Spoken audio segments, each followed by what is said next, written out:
अगर पूरा दुनिया को अल्लाह ने बनाया है तो ब्रह्मांड क्यों नाम है, अलान क्यों नहीं नाम है? ये भी तो हो सकता था। ब्रह्मांड क्यों कहता है, अलान क्यों? ये आर्ग्यूमेंट आपने सुना होगा कहीं ना कहीं, क्योंकि अक्सर ये आर्ग्यूमेंट आज की डेट में इस हिंदुस्तान के अंदर दिया जाता है कि इस दुनिया को ब्रह्मांड कहा जाता है, तो इसका मतलब ये हुआ कि इसको ब्रह्मा ने बनाया हुआ है। यानी ये जो नाम है ब्रह्मांड, वो नाम ही बतला रहा है कि इसको ब्रह्मा ने बनाया हुआ है। अब ये इतना बेवकूफ़ाना आर्ग्यूमेंट है कि इसको कोई भी अगर इस आर्ग्यूमेंट को सुनेगा तो वो हंसेगा। मुझे इससे कोई दिक्कत नहीं है। हमारे बहुत सारे हिंदू भाई हैं, उनका मानना ये है कि इसको ब्रह्मांड कहते हैं, इसको ब्रह्मा ने बनाया हुआ है। और जो मुसलमान हैं उनका मानना ये है कि इसको अल्लाह रब्बुल इज़्ज़त ने बनाया है। तो खैर वो एक अलग चीज़ है कि क्या है क्या नहीं है, लेकिन जो आर्ग्यूमेंट आप दे रहे हैं उस आर्ग्यूमेंट के ऊपर हम बात कर रहे हैं। अब इन जैसे लोगों से एक छोटा सवाल है कि सिर्फ और सिर्फ हिंदुस्तान के अंदर ही इसको ब्रह्मांड क्यों कहा जा रहा है? और भी हिंदुस्तान के अलावा बहुत सारे मुल्क हैं, आप उन मुल्कों के अंदर चले जाएं, अमेरिका है, चाइना है, इन जगहों के ऊपर आप चले जाएं जहां के ऊपर एक भी शख्स आपको नहीं मिलेगा जो इसको ब्रह्मांड कहता हो। क्यों नहीं मिलेगा? इस वजह से नहीं मिलेगा क्योंकि उनकी ज़बान हिंदी और संस्कृत नहीं है। इसको ब्रह्मांड इस वजह से कहा जाता है क्योंकि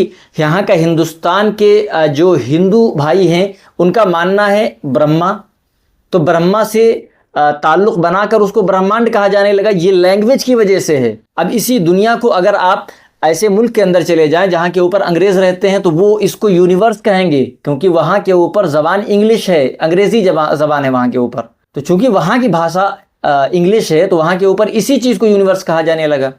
आप अरब कंट्री के अंदर चले आएंगे, आपको अरब कंट्री के अंदर अलकौन का लफ्ज़ मिलेगा इसके लिए। आपको अरब कंट्री के अंदर आपको इसके लिए लफ्ज़ मिलेगा आलम का।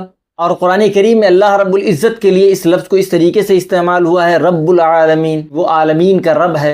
इतना बेतुका सवाल है और इसके ऊपर हमारे बहुत सारे भाई वो ये समझते हैं कि कितनी बड़ी बात कह दी। तो इस बहन की बात का जवाब देने का मतलब ये है सिर्फ़ और सिर्फ कि ये लैंग्वेज की वजह से है, ना कि इस वजह से कि कोई हिंदू है, कोई मुसलमान है, नहीं, सिर्फ़ और सिर्फ लैंग्वेज की वजह से है। हमारे जो भाई मान रहे हैं वो अपना माने, उनकी अपनी आस्था है, उनकी अपनी श्रद्धा है। जो मुसलमान मान रहे हैं उनकी अपनी आस्था है, श्रद्धा है, वो अपना मान रहे हैं। अब इस बुनियाद के ऊपर हम किसी दूसरे को गलत कहने लगें, ये तो हमारी बेवकूफ़ी है।